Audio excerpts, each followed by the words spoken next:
आखिरी पड़ाव। सुंदरबन इलाके में रहने वाले ग्रामीणों पर हर समय जंगली जानवरों का खतरा बना रहता था।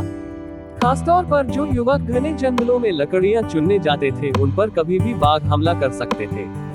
यही वजह थी कि वे सब पेड़ों पर तेजी से चढ़ने उतरने का प्रशिक्षण लिया करते थे। प्रशिक्षण गांव के ही एक बुजुर्ग दिया करते थे, जो अपने समय में इस कला के महारथी माने जाते थे। आदरपूर्वक सब उन्हें बाबा बाबा कहकर पुकारा करते थे। बाबा कुछ महीनों से युवाओं के एक समूह को पेड़ों पर तेजी से चढ़ने उतरने की बारीकियां सिखा रहे थे और आज उनके प्रशिक्षण का आखिरी दिन था। बाबा बोले, आज आपके प्रशिक्षण का आखिरी दिन है। मैं चाहता हूँ आप सब एक बार इस चिकने और लंबे पेड़ पर तेजी से चढ़ उतर कर दिखाएं। सभी युवक अपना कौशल दिखाने के लिए तैयार हो गए। पहले युवक ने तेजी से पेड़ पर चढ़ना शुरू किया और देखते देखते पेड़ की सबसे ऊंची शाखा पर पहुंच गया। फिर उसने उतरना शुरू किया और जब वो लगभग आधा उतर आया तो बाबा बोले, सावधान, जरा संभल कर, आराम से उतरो, कोई जल्दबाजी नहीं। युवक सावधानी पूर्वक नीचे उतर आया। इसी तरह बाकी के युवक भी पेड़ पर चढ़े और उतरे और हर बार बाबा ने आधा उतर आने के बाद ही उन्हें सावधान रहने को कहा। यह बात युवकों को कुछ अजीब लगी और उन्हीं में से एक ने पूछा, बाबा, हमें आपकी एक बात समझ में नहीं आई। पेड़ का सबसे कठिन हिस्सा तो एकदम ऊपर वाला था, जहाँ पे चढ़ना और उतरना दोनों ही बहुत कठिन था।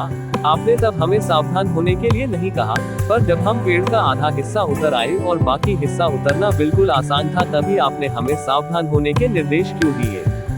बाबा गंभीर होते हुए बोले, बेटे, यह तो हम सब जानते हैं कि ऊपर का हिस्सा सबसे कठिन होता है, इसलिए वहाँ पर हम सब खुद ही सतर्क हो जाते हैं और पूरी सावधानी बरतते हैं।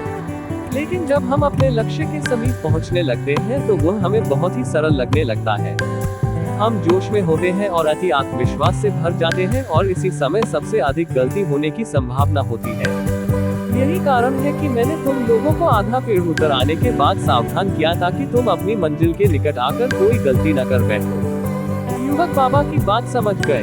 आज उन्हें एक बहुत बड़ी सीख मिल चुकी थी। मित्रों, सफल होने के लिए लक्ष्य निर्धारित करना बहुत ही जरूरी है और ये भी बहुत जरूरी है कि जब हम अपने लक्ष्य को हासिल करने के करीब पहुंच जाएं, मंजिल को सामने पाए तो कोई जल्दबाजी न करें और पूरे धैर्य के साथ अपना कदम आगे बढ़ाएं। बहुत से लोग लक्ष्य के निकट पहुंचकर अपना धैर्य खो देते हैं और गलतियां कर बैठते हैं, जिस कारण वे अपने लक्ष्य से चूक जाते हैं। इसलिए लक्ष्य के आखिरी पड़ाव पर पहुंचकर भी किसी तरह की असावधानी मत बरतिए और लक्ष्य प्राप्त करके ही दम लीजिए। कृपया वीडियो को लाइक करना न भूलें।